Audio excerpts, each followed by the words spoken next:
This is the Metropolitan Council meeting, Wednesday, August 25th. And before I call the meeting to order, a reminder that this is a virtual meeting that we are doing under the Minnesota statutes, section 13D.021. We encourage public to monitor the meeting remotely via our website and YouTube, but if you'd like to give comments, please feel free to submit them to public.info@metc.state.mn.us. We actually are offering public to make comments by pre-registering during the public invitation portion of this virtual meeting. So stay tuned. I will ask Liz now to establish a quorum. So Liz, you may call the roll if you're here, and I think you are. Atlas Ingebretson. Here.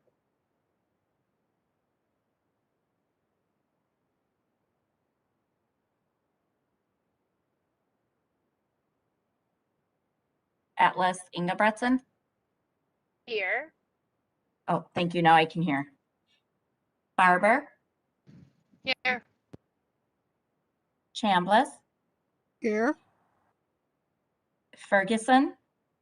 Here. Fredson. Here. Gonzalez. Here. Johnson. Here. Lee. Here. Milligren. Here.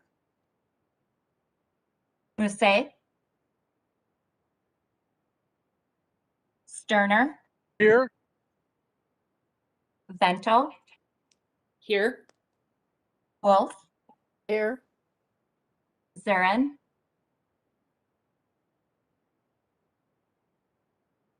Zurin. And Chair Zelli. I'm here. We have a quorum. On to the approval of the agenda, which was sent out in advance. Unless I hear an objection or an amendment, I will assume that the agenda is approved. And on to the minutes.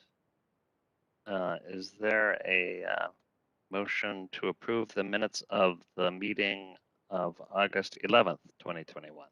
Chair Zelli, this is Sterner, and I'd motion to approve the minutes from the meeting. Second Thank by you, Councilmember Chambliss. Sterner. Thank you, Councilmember Chambliss. Any discussion? All right, hearing none. Liz, please call the roll. Atlas Ingebretson. Aye. Barber. Aye. Chambliss. Aye. Ferguson. Aye. Fredson. Aye. Gonzalez. Aye. Johnson. Aye.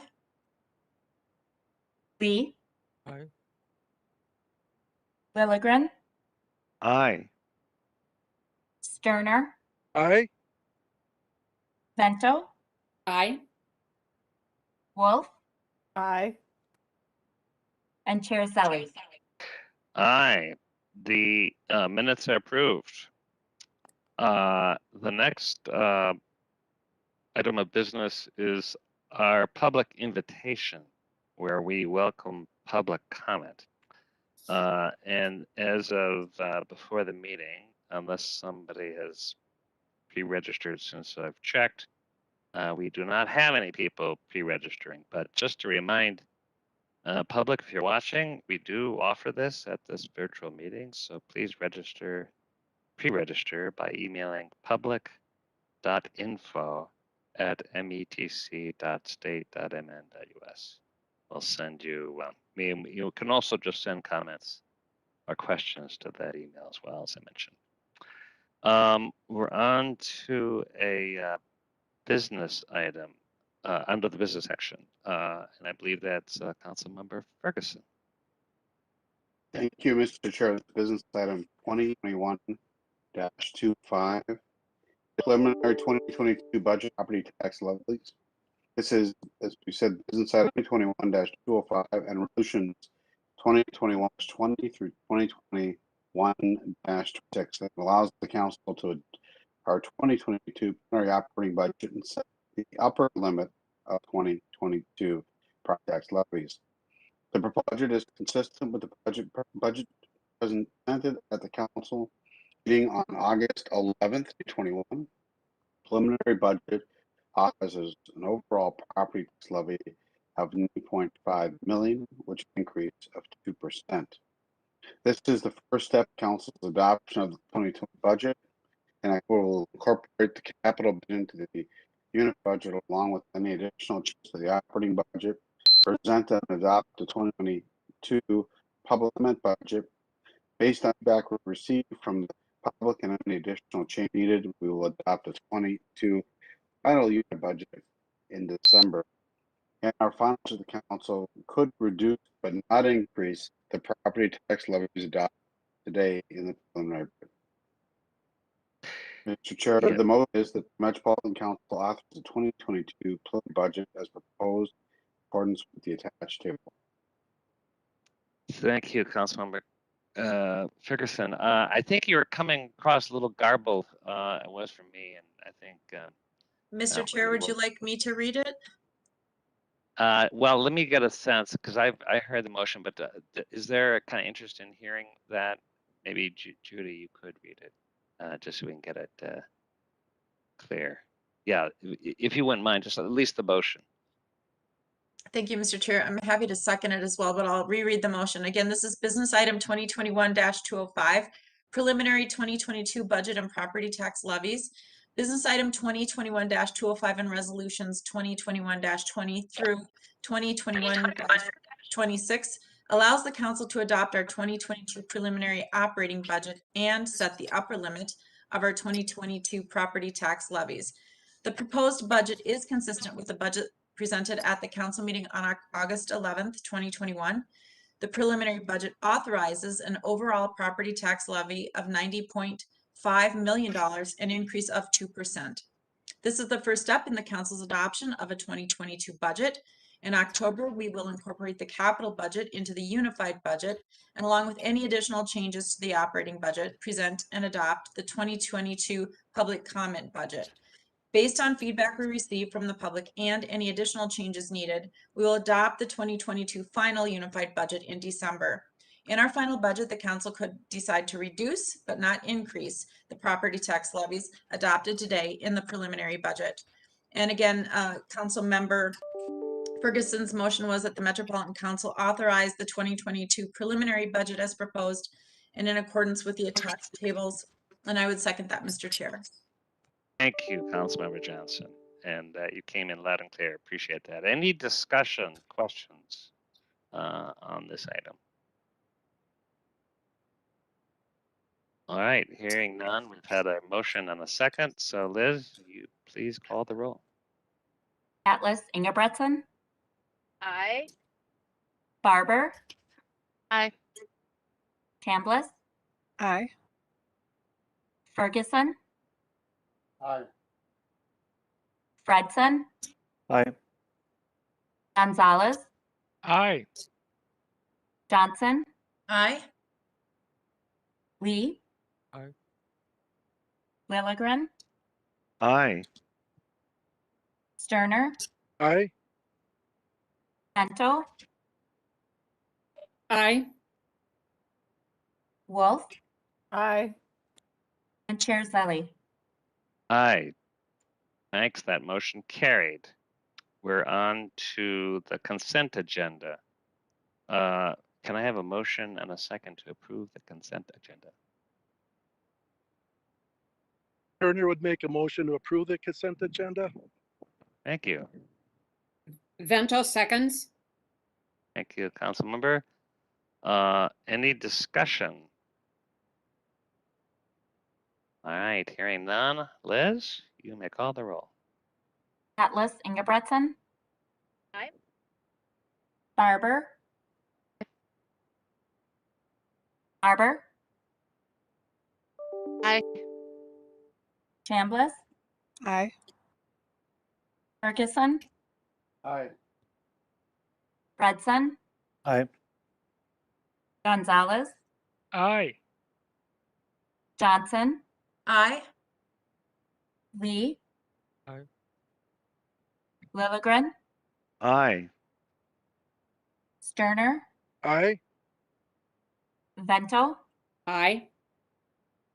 Wolf, Aye. and Chair Zelli. Aye. That motion carried. Next, we will hear from our standing committees. The Community Development has reports on the consent agenda.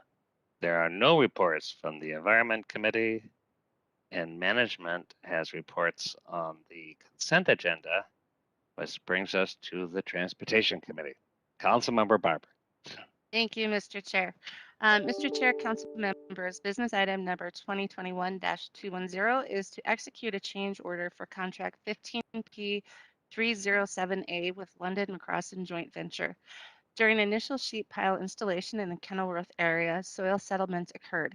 An extensive monitoring program was then implemented, and it was determined that an alternative method was required next to a 10-story condominium building and parking ramp, known as the CICA structures, as the settlement observed posed an unacceptable risk. Due to the limited space available and the vibration and settlement constraints, it was determined that a secant well would be appropriate at this CICK or CA structures. Staff is requesting that the council authorize execution of the change order for the secant well. Staff is also requesting that the council authorize a revision to procurement procedure 14-1A to permit an additional 9.49% cumulative cap of contract order authority for contract 15P 307A, in addition to the secant well change order. This request includes an increased cap authority for recent changes for additional contaminated soil disposal and grouting for the Kenilworth Tunnel construction and upcoming change orders required for the project. The change order, which is related to the secant wall work, will be included as part of the Southwest LRT project scope of work and the $2.203 billion budget. And we have Jim Alexander here to give us a short presentation, so to familiarize our council members with this action. So I'll turn it over to Jim. Welcome, Mr. Alexander. Well, thank you, Mr. Chair and council members. So I think we have a short PowerPoint to run through. Greg, you pull that one up.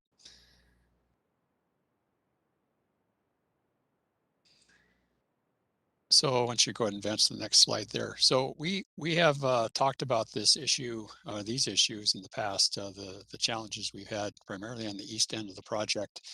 And so we have been looking at the corridor protection wall. That work is underway. That change order, as you recall, has been presented to the council and approved, and work is underway. So tonight we're talking about the secant wall related to the Kenilworth Tunnel. And this is really as we had unforeseen conditions, and I'll talk about those as we get to subsequent slides here. But just want to mention that these two issues have created some challenges with our schedule, and not only the civil construction schedule, but our system schedule, and then ultimately our revenue service. And so we are still in the process of negotiating and landing on some costs associated with that with these delays, and also the schedule itself. So we're still kind of in the middle of all that right now, and we hope to give you an update on that as we move into the fall season here. So next slide, please. So this is the reach of the Kenilworth Tunnel. You can see in the black line there, about a half-mile length, running from just north of our Westlake Street Station up to the channel between Cedar Lake and Lake of the Isles. You can see that little area in blue. That's where the SECA buildings are located. Again, the 10-story structure and the associated parking ramp. Next slide, please, Greg.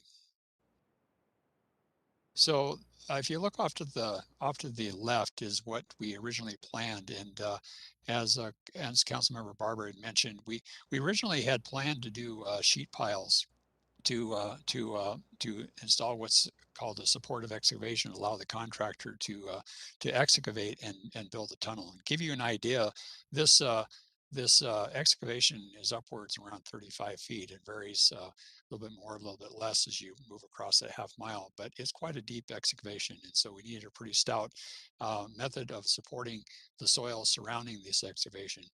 And out of our environmental process, we had concluded that we need to do a non-vibratory process to install these sheets. Normally, these are driven by either hammer or vibration, and so we had to come up with another method, and we used this what's called a press-in piler that essentially has very minimal vibration to install the sheets.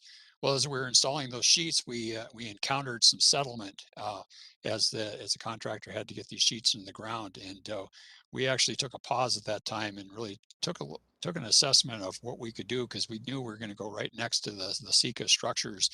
And we did not want to see any settlement of those structures as we were proceeding with the work. So out of abundance of caution, we determined that we needed to come up with an alternative method, which you see on the right, which is called a secant wall. And that essentially is a series of columns that are drilled in the ground and filled with concrete. And so we essentially have the sheets installed mostly on the rest of the project, but there's about 500 feet of area that we need to install the secant wall as part of this change order. So next slide, Greg. So you can kind of get a depiction up in the upper left of what that looks like. Essentially, the contractor drills alternative locations and installs concrete, and then there's intermediate columns that are filled with a pipe pile, but they're essentially drilled into each other. So what you have at the end is just a series of grout or concrete columns that acts as a wall. And this is a very stout means of providing support to excavation. You can see the image on the lower right there, what that looks like off in the distance there. And to kind of compare that to the next slide, Greg. So I think we have some actual images of the construction. These were taken almost about a month ago, but you can kind of see the sheets on both sides on the image on the left. So if you can imagine, on the one side, on the right side of that left photo, we'll have secant wall to support that excavation. These are older photos. We since have things in the dry. The contractor's actually placing some of their waterproofing in the tunnel now. But Councilmember Barber, that's my presentation.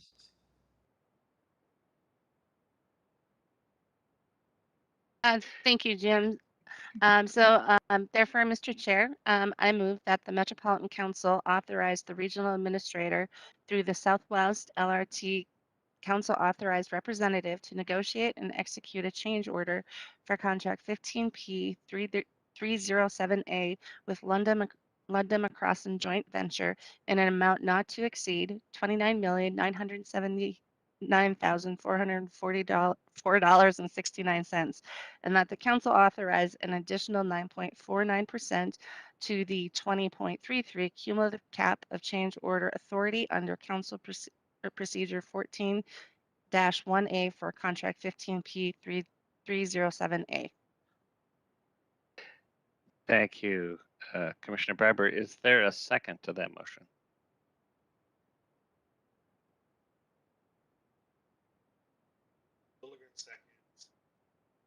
Thank you, Councilmember Lilligren. Is there any question for Jim or discussion?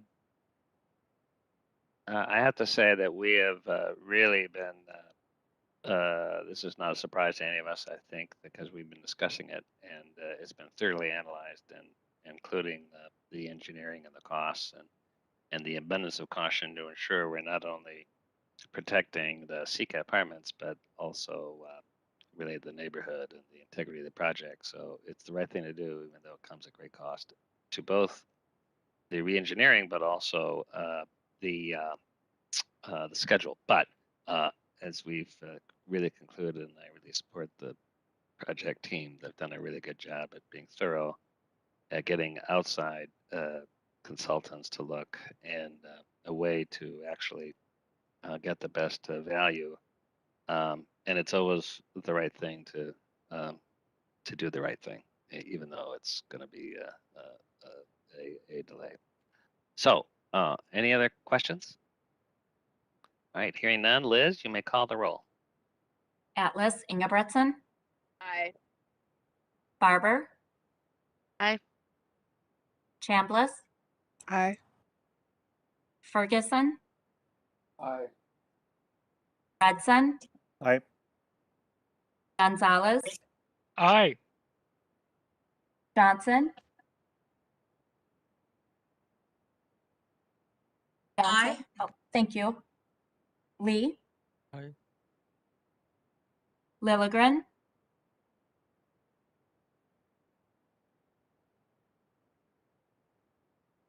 Lilligren.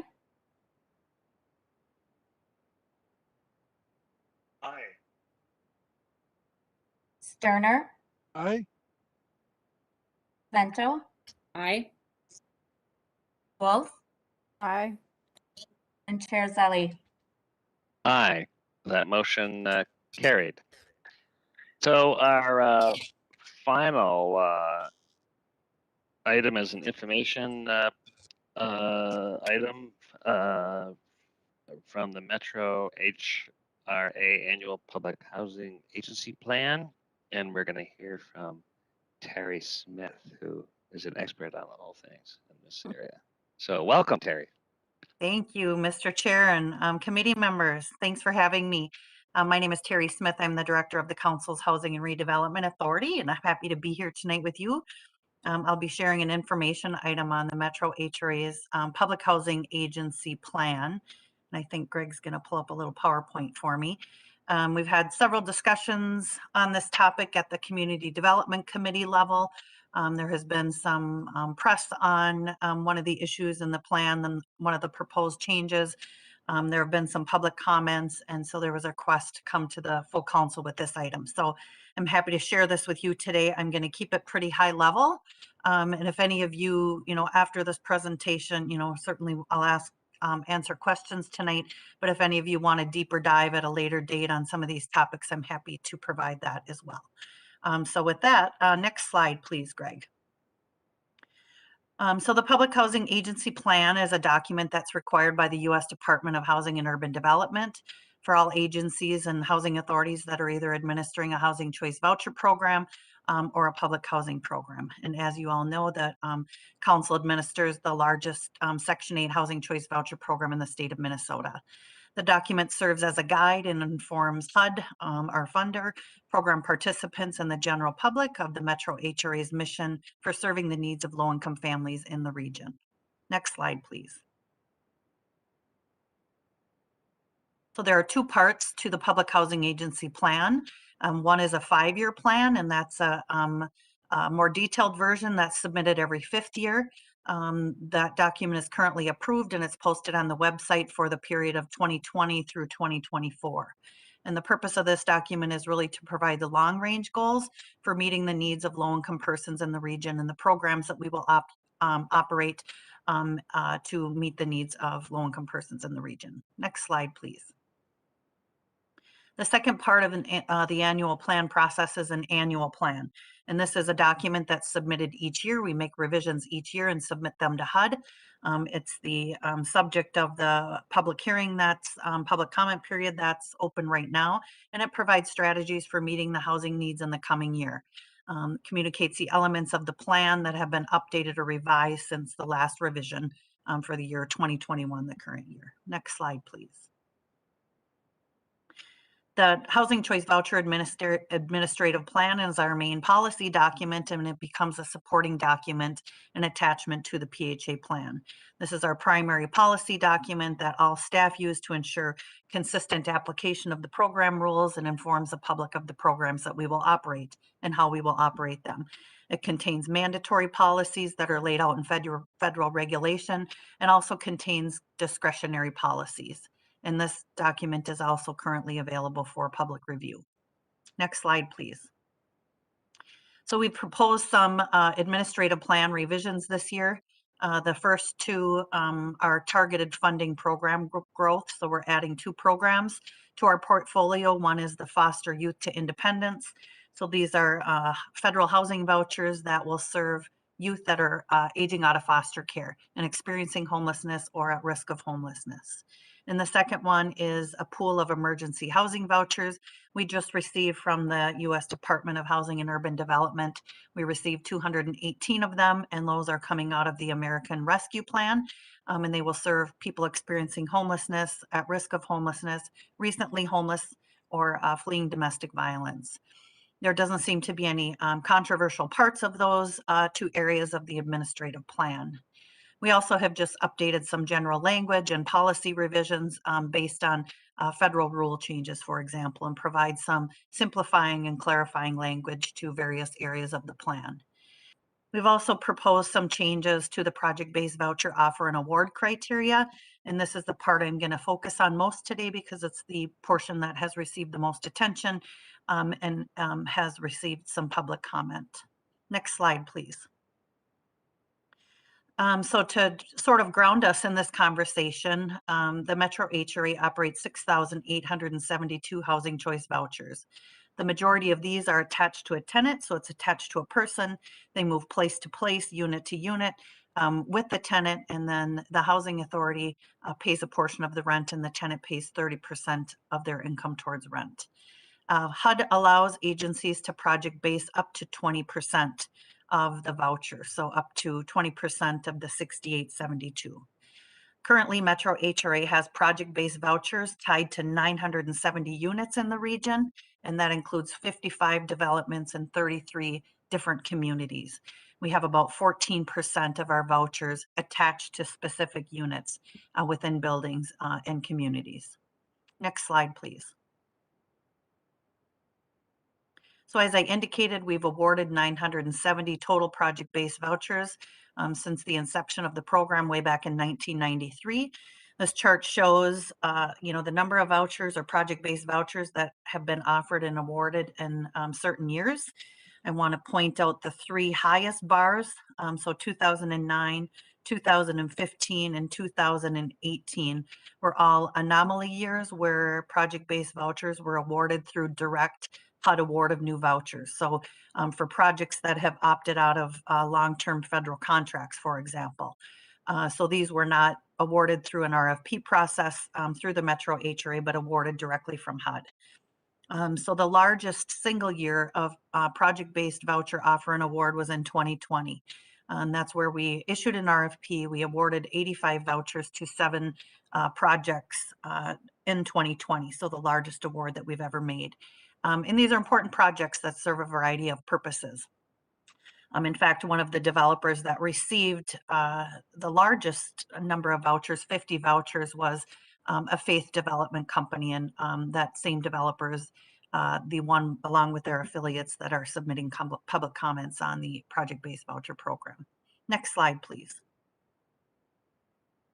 In terms of project-based vouchers throughout the region, there are 10 housing authorities that operate the housing voucher program here in the Twin Cities region. And one of the council members asked at a previous meeting, where other housing authorities are in terms of offering and awarding project-based vouchers.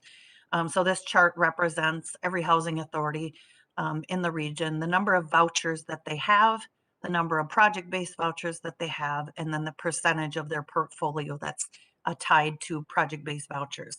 So as you can see, St. Paul is the highest, and St. Louis Park with 16% of their vouchers awarded to specific units in particular buildings. Metro HRA is right in the middle, right below that with 14% of its vouchers tied to specific projects. And as you can see towards the bottom, there are 2 housing authorities that do not even operate a project-based voucher program. This is a discretionary program, so housing authorities all over the country can choose whether or not they want to operate a project-based voucher program. And it's not typical for housing authorities to be at the full cap of 20%, which is the max.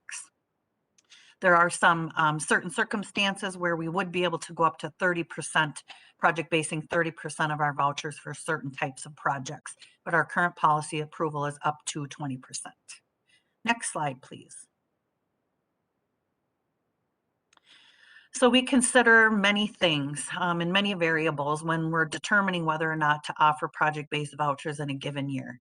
We don't know what our funding will be, our federal funding, from year to year. So we're looking at our funding and our budget. We're looking at overall voucher utilization. So of our 6,800 vouchers, how many are in use?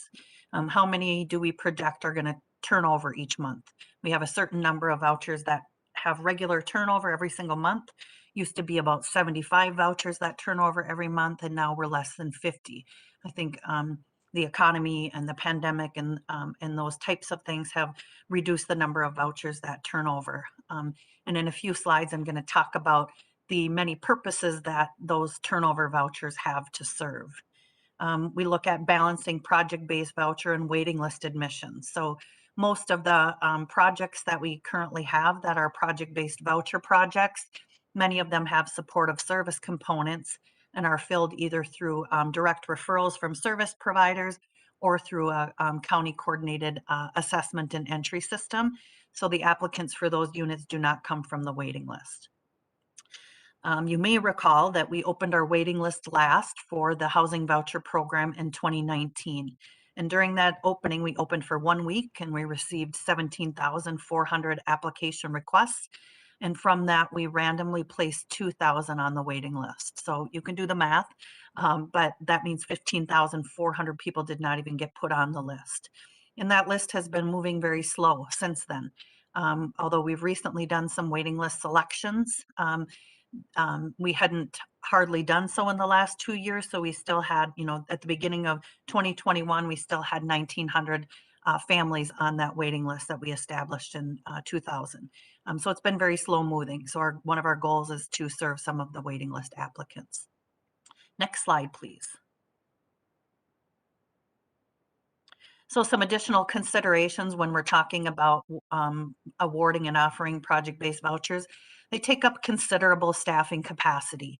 There are lots of requirements with project-based vouchers that we do not have to do with our regular housing choice voucher program, and all of these things take time. We have to issue an RFP, we review applications. When we issued the RFP back in 2000, we received a request for 300 project-based vouchers. So it's a lot of work to review all of those projects. Formal award process, we have to go through an environmental review and subsidy layering review for each project. We have to monitor Davis-Bacon wage rates, which means for the entire construction period, we are reviewing weekly payroll to make sure that the workers on the construction site are paid prevailing wage. We spend time doing the initial building lease up, and then as units turn over, we're looking for people to fill those and process additional applications. Next slide, please. I'd like to talk a little bit about locational choice. With the Housing Choice Voucher Program, as I indicated in one of my first slides, these vouchers are attached to a person. So this person can move wherever they want with their voucher. They can move to any city in the country, any community in the country where there's a housing authority operating the program. And so they have full locational choice. Project-based vouchers have limited locational choice. So as I indicated, we have currently 55 projects where we have project-based vouchers, and they're in 33 different communities. The project-based building, for example, that's located in St. Francis, Minnesota, takes a lot longer to fill, and we have to reach out to a lot more tenants in order to fill those units. Whereas a building, project-based units in Roseville, for example, those units fill in a hot second. The units that are closer to the core tend to fill much faster and with more ease than units that are further out. And it's clear to us that people do care where they live. People that are low income do want choice in terms of where they place their voucher and where they want to live. And we know that from our work with project-based vouchers, but we also know that with our own council-owned housing units. As you all know, the council owns 150 units of housing located in 3 counties and 11 communities throughout the region. And for waiting list purposes, when we open the waiting list for those, we offer 3 zones. So we ask waiting list applicants, do you want to live in this zone? Do you want to live in this zone? Do you want to live in this zone? And 25 to 32%, depending on the bedroom size of the applicants, say they do not want to live in at least one of the zones. So they'll say, I'm not interested in living in Blaine or Coon Rapids, or I'm not interested in living in Western Hennepin County. So again, choice does matter to families that are with low wealth. And then again, units further out are much more difficult to fill, and we know that from experience and also with the units that we own. Next slide, please. So I talked about this a little bit a few slides ago, but the project-based vouchers come from a limited pool of turnover vouchers. So we do not get additional vouchers from the federal government as we attach units to certain units within communities. They come out of that limited pool of turnover vouchers. And right now that's about, we have about 50 vouchers turning over each month, and they serve a variety of purposes. So they have to serve waiting list applicants. So people that are on that 2,000 waiting list that we established in the year 2019. Our waiting list prior to that was 7 years long. So families that have got on the waiting list prior to that waited 7 years for a voucher. It's a long time for a family with low wealth to wait for rent assistance. And so we want to serve some of those waiting list applicants. We are using these turnover vouchers to initially fill project-based buildings. So as I indicated, we awarded 50 vouchers to Vista 44, which is a supportive services development last year or during 2020 through the RFP process. When that building opens, we're going to have to take 50 of our turnover vouchers to fill those units. Then after a participant or a resident lives in a project-based building for 12 months, they can ask for a tenant-based voucher. So they can live there for a year, ask for a tenant-based voucher, and the federal regulations require that we serve that project-based mover before we serve waiting list applicants. So a lot of our turnover vouchers go to these PBV movers, and they essentially skip the waiting list because many of these, many of the residents that live in project-based voucher buildings have come from direct referrals from service providers. So they essentially skip the waiting list to get rent assistance before the people on the waiting list. And that's the way the program is designed. And then we also use a big chunk of our turnover vouchers for absorbing vouchers from another housing authority. So as I indicated, once a family has a voucher, they keep it as long as they're eligible and they can move wherever they want with it. As I also indicated, there are 10 housing authorities here in our region. For example, at any given time, we have a bunch of Minneapolis voucher holders living in our service area. I think we have 200 right now. I think we have 200 St. Paul voucher holders that are living in our service area. And when they arrive to our housing authority, we can choose to either bill Minneapolis or St. Paul, or we can absorb them into our own program, meaning they take one of these turnover vouchers. We don't want to absorb them because we want to use our vouchers for these other purposes, but we're forced to because of the capacity it takes to bill. It's administratively burdensome to be sending bills back and forth between housing authorities. And that happens, you know, we have people living here from Ohio, Chicago, Texas, all over the place. And it takes a lot of time for these billings and for reconciling these bills. So the point is these precious limited turnover vouchers have to serve all of these purposes. Next slide, please. So this slide is to give you an idea of how our turnover vouchers were used in 2019 and 2020. So in 2019, we had 654 vouchers turnover for the right reasons I just talked about. And then in 2020, we had 862 vouchers turnover. For many, many years and historically up to this point, the waiting list admissions, which is the third sort of dark turquoise box there, we had more waiting list admissions than we had for project-based voucher purposes. Because we've awarded so many project-based vouchers in recent years, you can see that the project-based voucher program has taken more of our turnover vouchers than we have served the waiting list. And so that has sort of flipped. And, you know, I don't know what the point is, but we can get to the point where we're hardly ever serving our waiting list if we get too many project-based vouchers, because that will that program will take all of our turnover vouchers, and it's a balancing act. You know, this is a topic that we discuss regularly with our partner housing authorities, Minneapolis and St. Paul, and we all grapple with the same thing. What's the right balance of that? Because sure, we want to serve all these purposes, but we can't because we have limited resources. Next slide, please.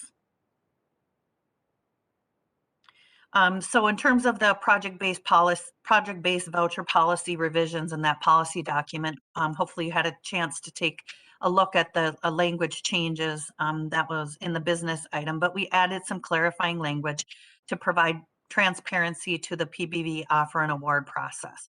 So we wanted to make clear to developers and the public that there's no guarantee that the PHA will offer project-based vouchers every single year.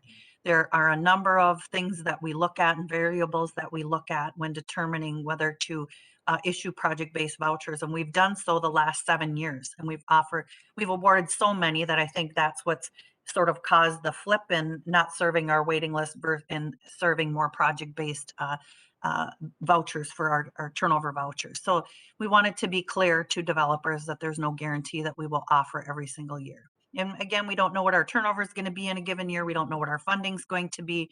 And so it's balancing all of those things. Next slide, please. So this map, this is a map of the region, as you know, but it's also a map that shows the varying housing authorities. As I indicated, the Metro HRA is the largest administrator of the Housing Choice Voucher Program in the state. So we serve all areas in blue.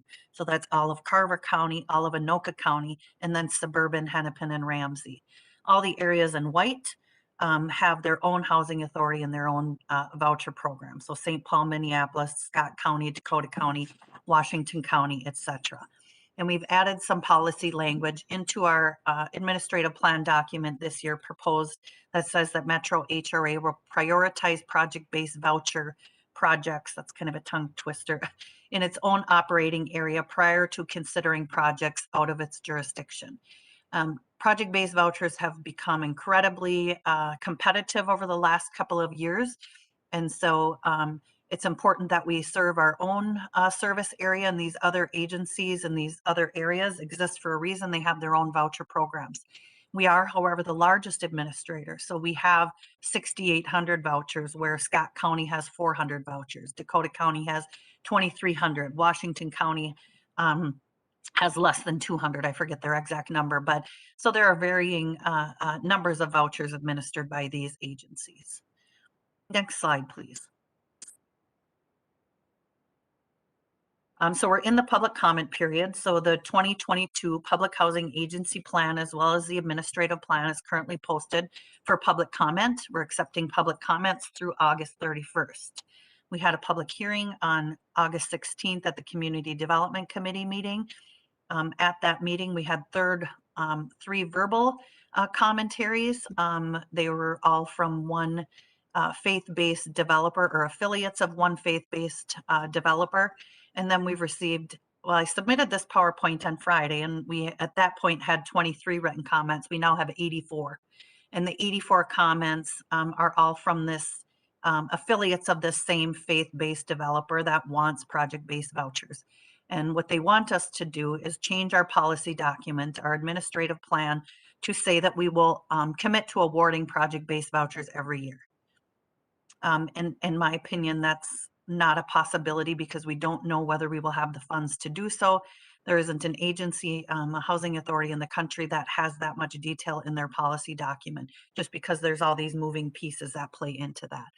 But that has been their request. And of the 84 comments that we received, most of them are using the same language that was drafted by this faith-based developer. And you know, they have good point. There's an extreme shortage of affordable housing. We're essentially in an affordable housing crisis.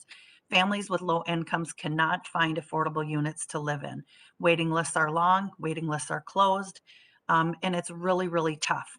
We get 100 phone calls a day, and many are from applicants looking for affordable housing, and many are from applicants that are on our current waiting list, wondering when they're going to get their voucher. And so it's important, these projects that developers want to build and they want affordable units to serve people at low incomes are important, but the council cannot solve this problem alone. We are the keeper of project-based vouchers, which is one sliver of the pie in the big scheme of affordable housing development. And so they can play an important role, but all these pieces have to come together at the same time. And we can't solve this problem alone. Next slide, please. We've also done engagement with our resident advisory board. So we have a resident advisory board that we do ongoing engagement with. When we have policy changes, recommendations, we hold meetings to get feedback on communication on policy changes. And there's a federal requirement that we engage with the resident advisory board each year on the changes that we're proposing to make in our public housing agency plan and our administrative plan. So we've reviewed these changes with our resident advisory board, and they all supported the recommended policy revisions.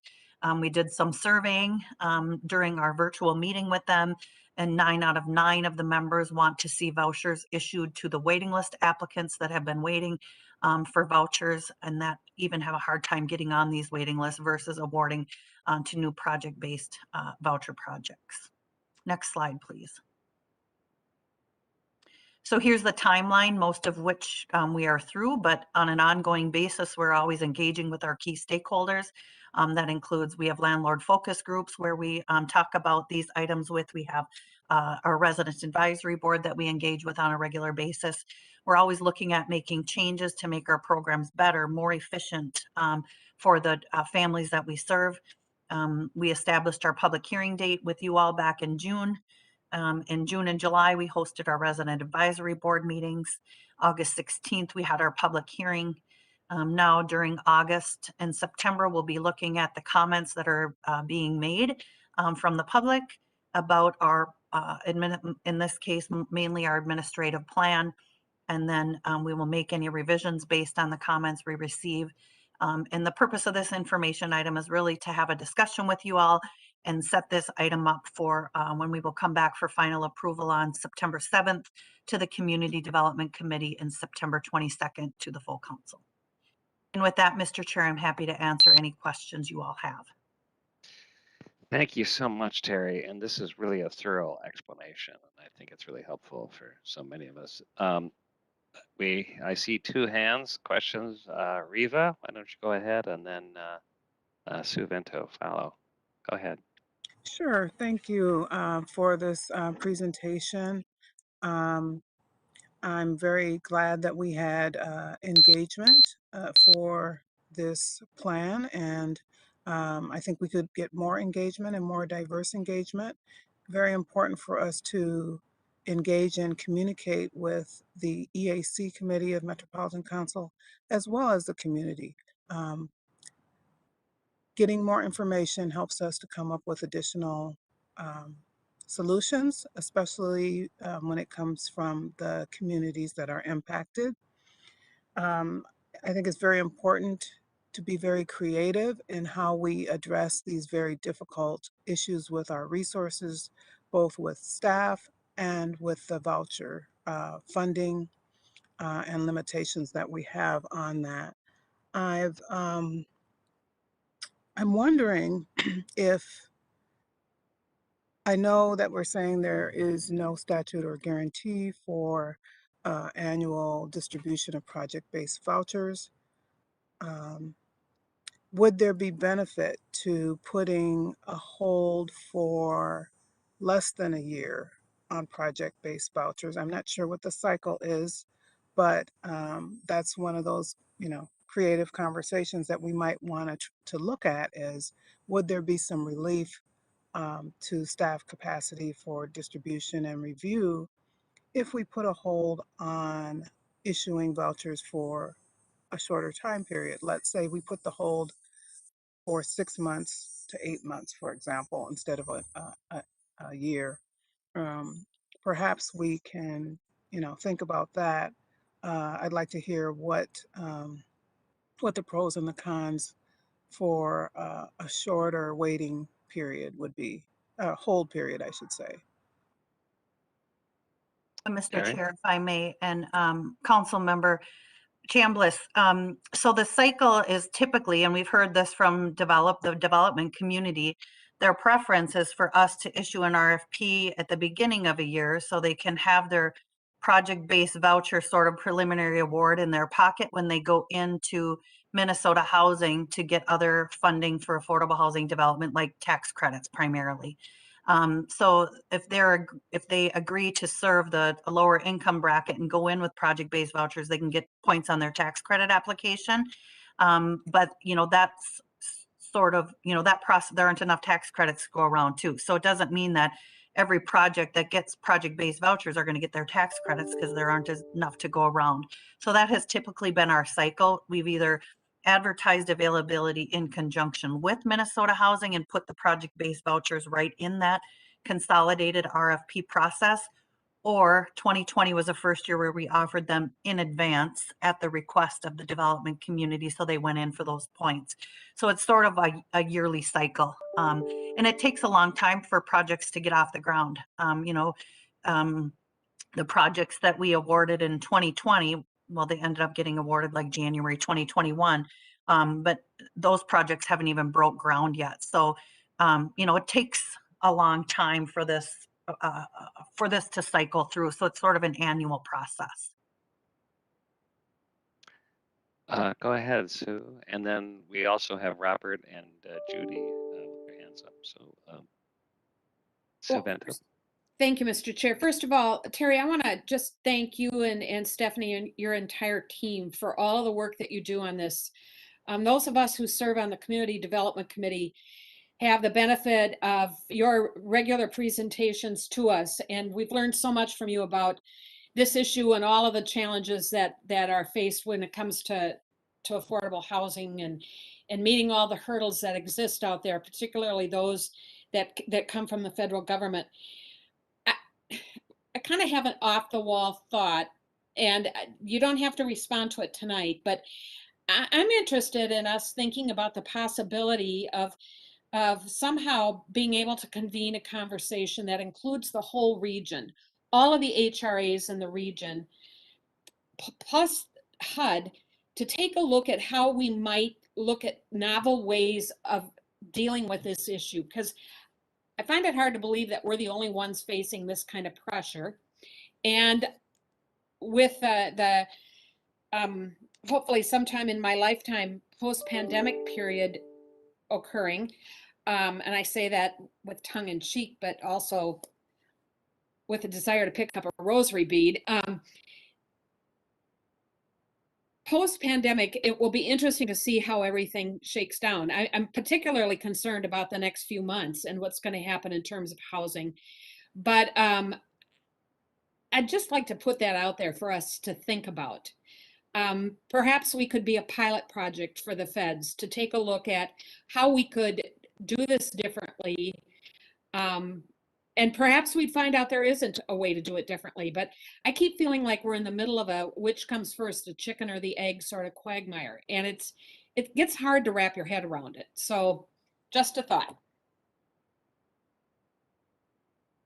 Mr. Chair and Councilmember Vento, I think it's a brilliant idea. I wish, it's a very complicated program to operate, which is why a lot of housing authorities don't even do it. But it's resources competing against each other. The housing choice vouchers are competing against the project-based vouchers in a sense, and it's trying to find that right balance, and there's no good answer because not enough of either one of them. So it's a good thought, and I can check into that. Thank you. Well, what struck me is just this point you just made in answer to the last question, that the capacity for this voucher actually is put on the shelf and sits unused for sometimes several years in this process, which seems like the way up, an opportunity for some innovation if we worked with that. Let's see, Robert, you're next. Yeah, thanks, Mr. Chair. And I just want to lift up what others have said and really thank Ms. Smith and as you called her, an expert. It's incredible expertise that our HRA puts to the service of the region. And so with Terry Smith, with their team and all the work that's gone on, and also thank my council colleagues on the CD committee for sure, on the housing policy work group as well, where we're trying to gain more expertise and more understanding so that we can guide better at the policy level. And Terry and her crew have really helped educate us deeply on some of these issues. And I want to thank Ms. Smith as well. I asked for this issue to come in front of the council for an informational session to engage the rest of the council for a couple of reasons. One, it's fascinating. Another, it's really complicated, and And another reason is there can be quite a bit of organizing around the time we approve the plan annually. And so I was thinking that other council members might get outreach from some of the housing advocates as well. And I wanted them to have at least a fundamental understanding of what we're grappling with here. And I also wanted to voice my support for Ms. Smith's recommendation that we not put a number or a percentage on the number of vouchers that we make project based every year. And in a slightly earlier life, about 6 years ago or so, I spent a year and a half as the interim CEO at a project based Section 8 housing housing development, Little Earth of United Tribes. And so I got some practical experience with just the lists on one project based Section 8 housing development. And it is complex and it is dynamic and it is nuanced. And it's not as simple as your name's on a list and you just go down the list. And we've seen the different categories of vouchers that we get from the federal government, from HUD.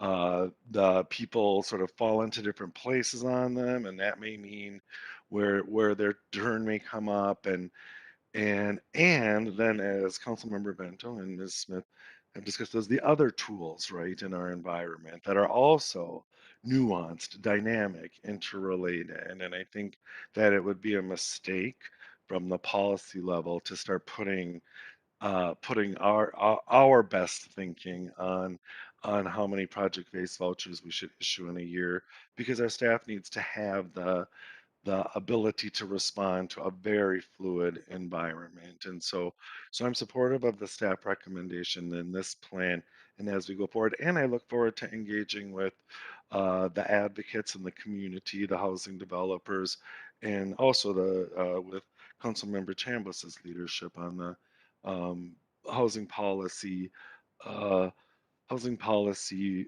work group. And I again just really want to thank. Oh, and then the final point, and I think this has been touched on a little bit, just to say it.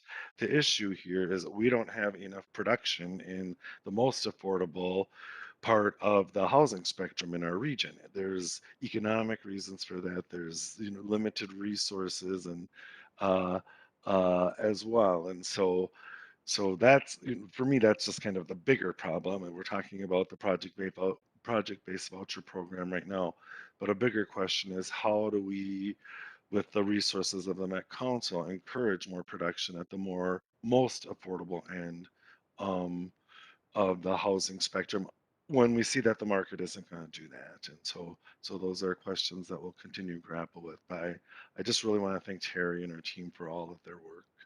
Thanks. Great comments. Thank you, Robert. We have Judy and then Linnea following Judy. Go ahead. Thank you, Mr. Chair. Again, I am going to echo what my colleagues have said. We're very fortunate to have Terry's leadership in this, and I'm not just trying to kiss up to you, Terry. I mean, when I really look across this country and the regions that have to deal with what we're dealing with, I know you're the best of the best, and so I never take that for granted. And you have a very tough job because you see the need firsthand, right? And it's just overwhelming for sure. And I commend you for doing such a great job running our HRA. Plymouth had its own HRA. The reasons I think some of the locals, not many, but some decide to do it is because they're probably trying to make sure that there's affordable housing in their communities, although it's a daunting task. So it's not easy, and I'm not saying everybody should have their own HRA for sure, but there's, I know Plymouth wanted to make sure that we could provide affordable housing, and we thought if we did our own HRA, we could do that. I think, when I reflect on this moment where we've got people pressuring us to, have project-based vouchers every year for all the right reasons.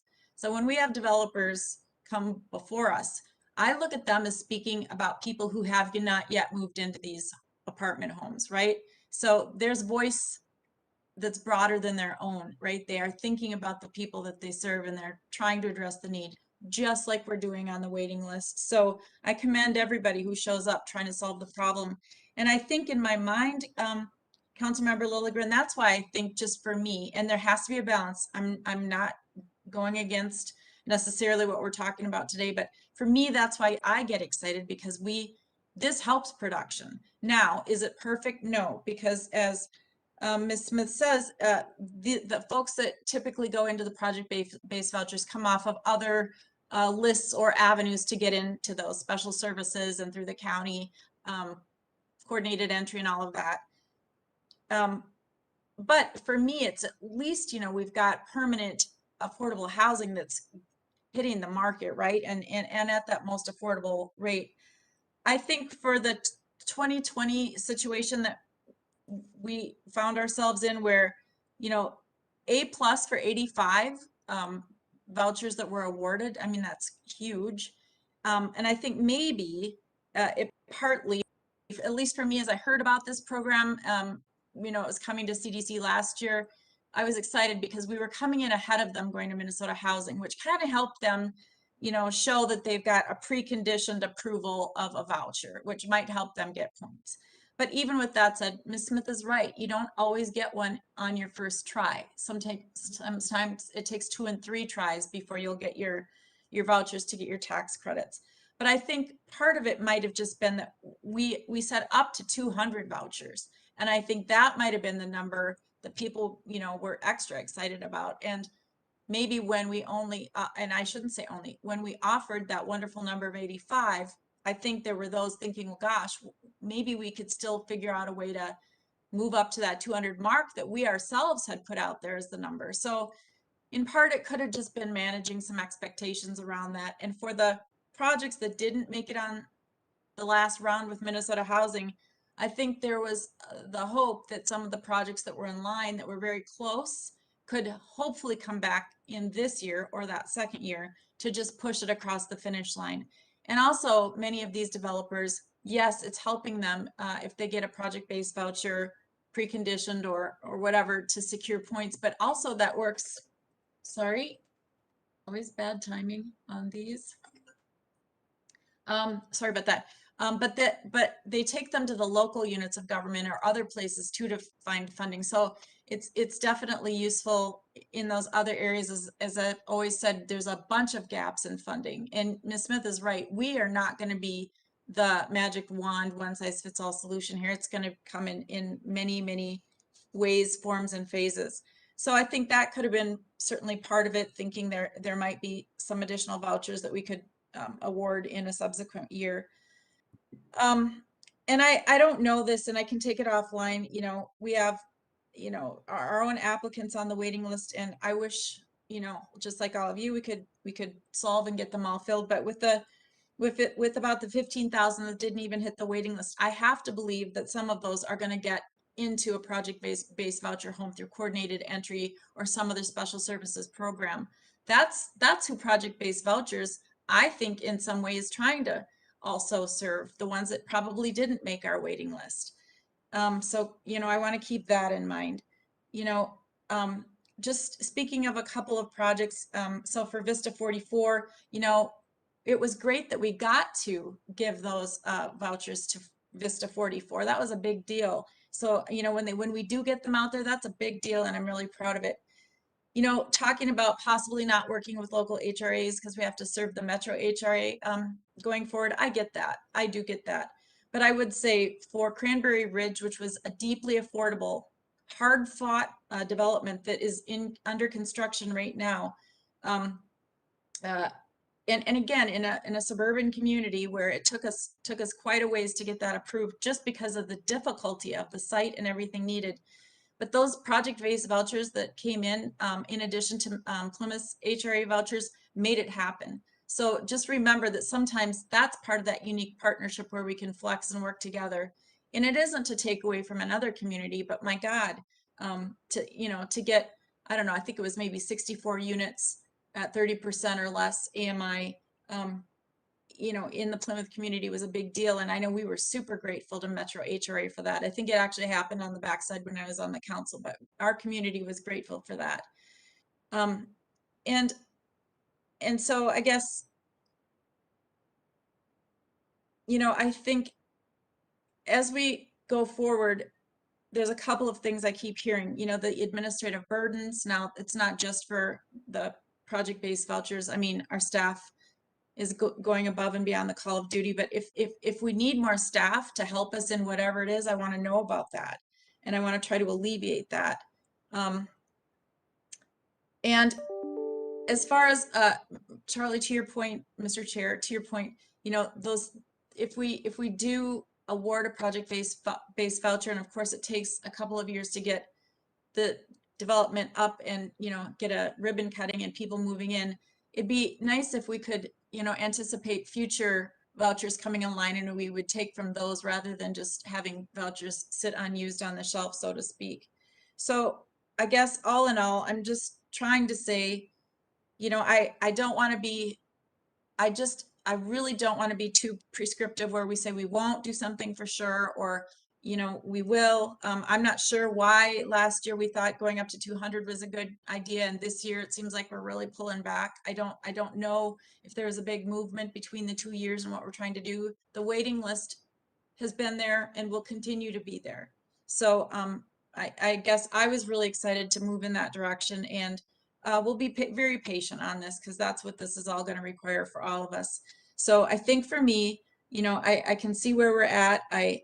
And I know we can't solve the crap that goes, sorry, I used the word crap at a public meeting. We can't solve the problems that go on at the federal level either, but somebody needs to solve for this fact that we're trying to manage a waiting list, a system that is clearly outdated and not meeting today's needs. And then we've got project-based vouchers where we can't even tap into the waiting list or blend the list in some way or prioritize the big list in some way. I don't know, but it just seems to me to be ridiculous that they have to compete against each other. They're competing against each other because of policy and things that we have to follow.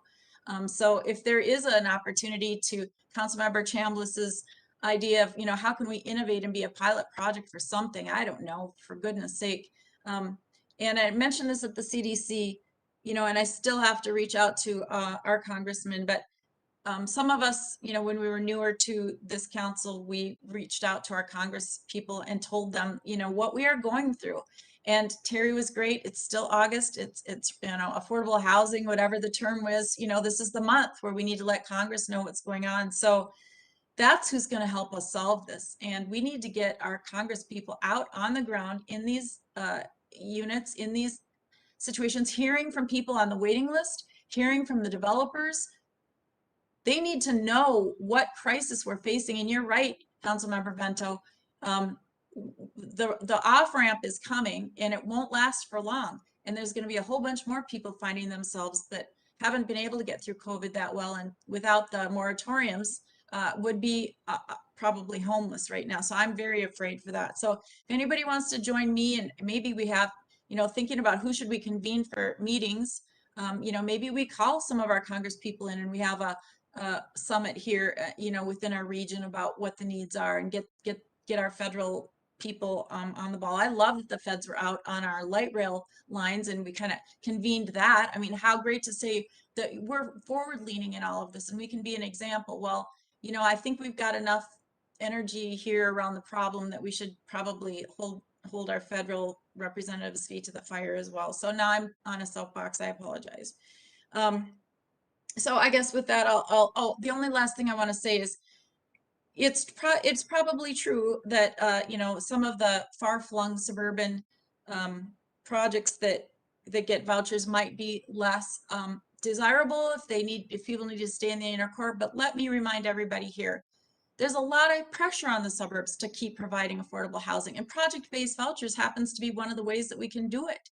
So, you know, it's a catch-22.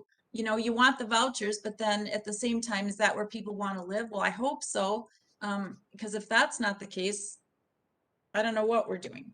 And that was probably an overstatement on my part, but you know, I'm going to keep leaning in on this. It's, again, I appreciate what staff is doing.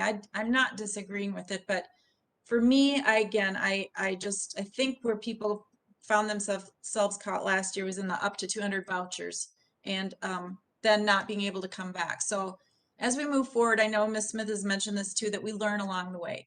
And that's what I think this new policy and new ideas are representing. Some of those things that we've learned even over the last year, we're incorporating into this. So with that, I'll say thank you to everybody for listening to me.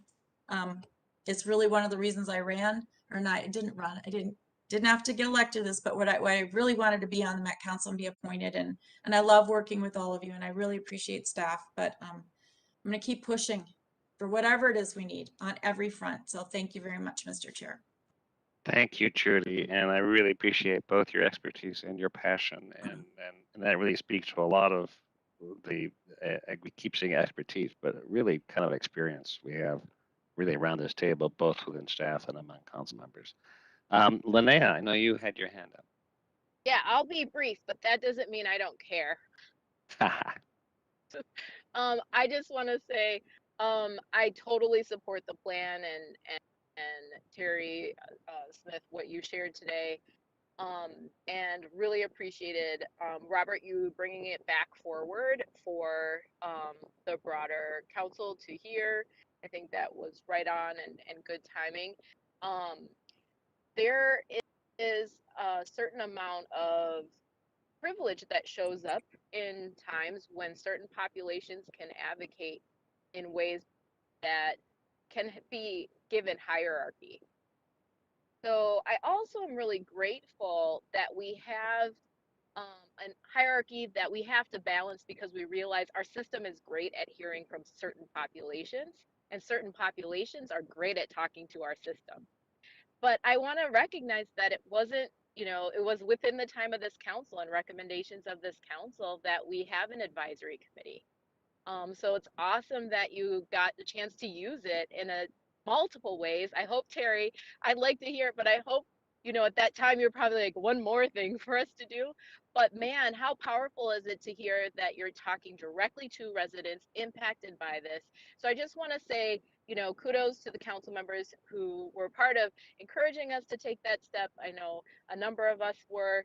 Kudos to staff for taking that step and for engaging them in this dialogue, so the people impacted by the decisions have a voice that we can recognize and should be valued just as much as others who are comfortable advocating for their interests in the way that historically institutions like ours has collected information. I also just think it's really that there were a number of really good observations about the difference, the challenges, and maybe even some opportunities and some of the dynamics. And I personally, as someone who got a lot of personal engagements on this topic, would really value visual storytelling of that. And so I just think it's something that would serve us well also, so that people don't think we're ignoring what they are passionate about, but we can bring them in to the complexity and the challenges that we're facing in a way that reaches people more effectively.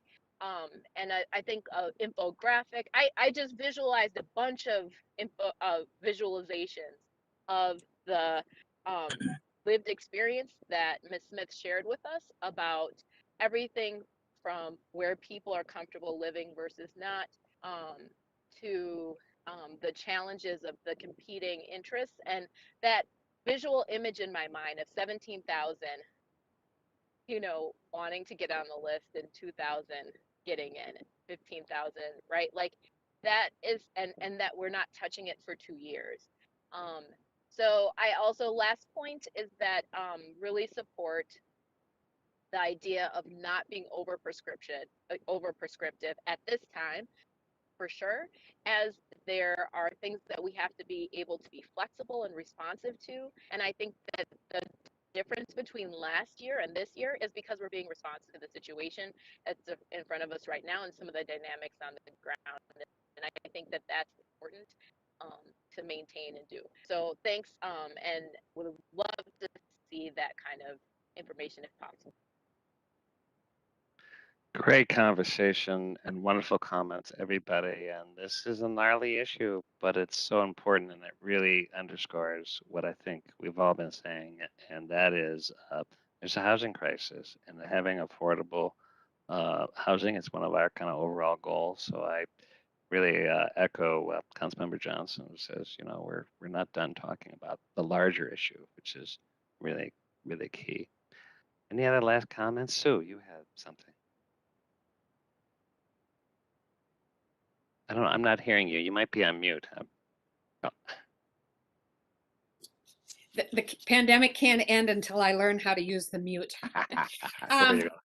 For those of you that might have missed it, the Monday Star Tribune had two great pieces in the A section, and I highly recommend that you read both articles. The first was on the front page, and it was about the extraordinary A+ over-the-top efforts that the city of St. Paul and Ramsey County made to address those without housing last year. It's just the most heartwarming article, and I can't recommend it more. And one of the things that really struck me was not only did it benefit the people who needed the housing desperately, but it also helped the organizations such as Catholic Charities and Union Gospel Mission and others that were at over capacity and really stretched. It goes into great detail. It talks about all of the supportive services that they were able to put together. And it ends with talking about how Ramsey County has earmarked about a third of its federal pandemic money for affordable housing. So it's a great article to read.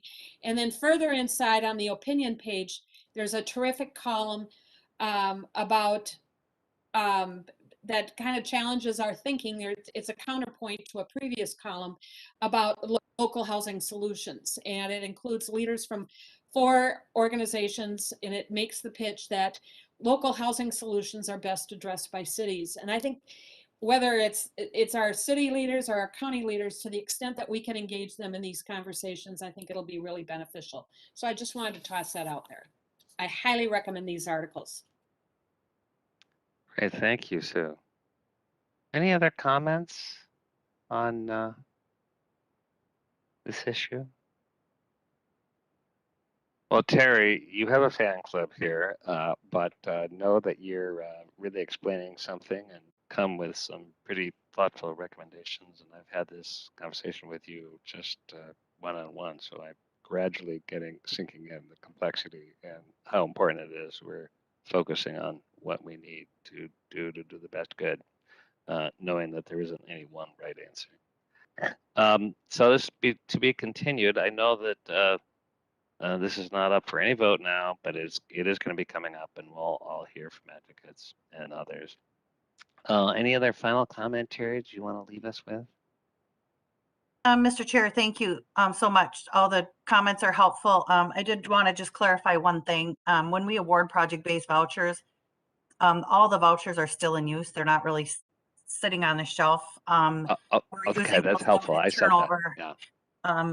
The turnover vouchers, we just count on those turnover vouchers to have them available when we need them. So our vouchers are always pretty much all in use. So just a clarifying point, and in case someone from the public thinks we have them just sitting over here on the shelf behind me, we technically don't. So thanks. That's what I thought. I thought there were a bunch of them right on top of your file cabinet. That's really helpful to know. Thank you. It's good.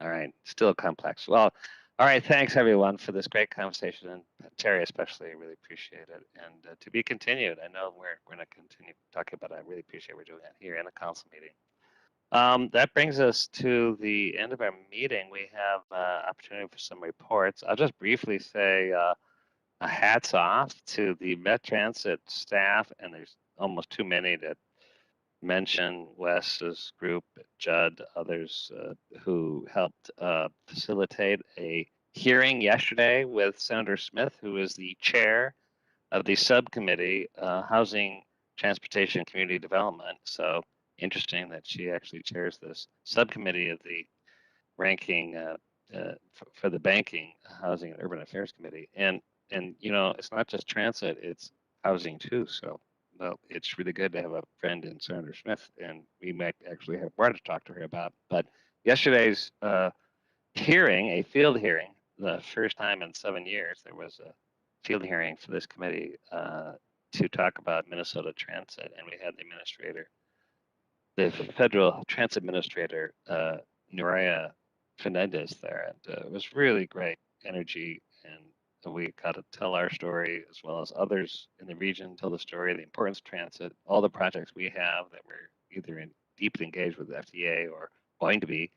And what was really gratifying was we had so much great comments and support from our counties, and and I appreciate everybody was there. I know Councilmember Barber was there, and others. Um, so does anybody else have any reports to share? All right, how about Mary? You're Mr. Chair, I'll pass today. okay. And Anne, how about you? Thank you, Mr. Chair, council members. Actually, I am going to have a report today. Yay. We recently, yeah, you're like, what does she do all the time other than object occasionally to business items? No. We just completed a 2-week legal clerkship with Twin Cities Diversity in Practice. That's an organization that has legal clerkships for first-year law students of color. And law firms pair up with corporations or governments. So the law firm does 10 weeks of the summer, and then the corporation or the government does 2 weeks. We were paired with Lockridge, Grindle, Nowen for the second year. They have some of our other work, so that way, while the clerk is at Lockridge for the summer, they can also work on some of our matters. We're the only government entity that's involved, so if a person wants to get public sector experience, then they like to pick our particular clerkship. And since it's only 2 weeks, it's basically 2 weeks of us pouring as much public sector legal practice into a poor clerk's head as we can. Each of the members of my team meet with the person individually. Our finance staff met with her this year as well. We were very appreciative of that. And we just try to give as many diverse experiences as we can. This is the second summer that we've done it, and I think it's been a very successful program. And both of our clerks feel like they've really learned a lot about the Metropolitan Council and about being a public sector lawyer. A second Great. project, oh, thank you. A second project that we're working on, it's hard as a public sector lawyer, particularly when you work for an organization as broad as the council, to do pro bono work. We're pretty limited. An entity called Just Deeds and a project came to our attention. Just Deeds is addressing the racially restrictive covenants in the Twin Cities area. So the purpose of the organization is to help individual landowners remove the racially restrictive covenants from their properties. Now, those are illegal, so obviously you don't have to remove them, but it's the right thing to do to remove them. So most of the lawyers on my team have all gone through the training, and we're waiting to be matched up with the city now, and we'll be doing that as pro bono work to assist in this project. So we all feel very strongly about it, and I think it's a really good project, and as we get more into it and we have more to report, we'll let you know what city we worked with and how many titles we were able to revise. And then the last piece, last night I had a lengthy coffee with the law clerk from the Center for Economic Inclusion. That's something I do on my own time a lot, is mentor law students. And a lot of times, you all will have that law student who comes to you, can we talk to somebody about public sector law work? And I'm always willing to do that. So when you have those people come to you who might not have access to a public sector lawyer, feel free to send them my way. And that's my report. Anne, thank you. Those 3 items are really wonderful, and I obviously the internships and the engagement is so important, but also this takes back to our mapping prejudice projects that were done at the University of Minnesota, and the fact that we can actually through you vicariously know that we're helping. And I think I know Minneapolis, Golden Valley, some others, even though it's not enforceable, there's a constitutional order, but it's kind of hanging there, and it's kind of more than symbolism. I think that's really meaningful. So I'm so thrilled to hear that, and we would like to hear, speaking on behalf of everybody else, when you get some experience behind that, we might love to hear how that goes. Maybe some stories. Okay, so And on that kind of note, it's still a beautiful day in Minnesota, so enjoy the afternoon. I look forward to seeing all of you soon. And this was a great meeting, and the meeting stands adjourned. Bye, See you everybody. soon. Bye, Thanks. everybody.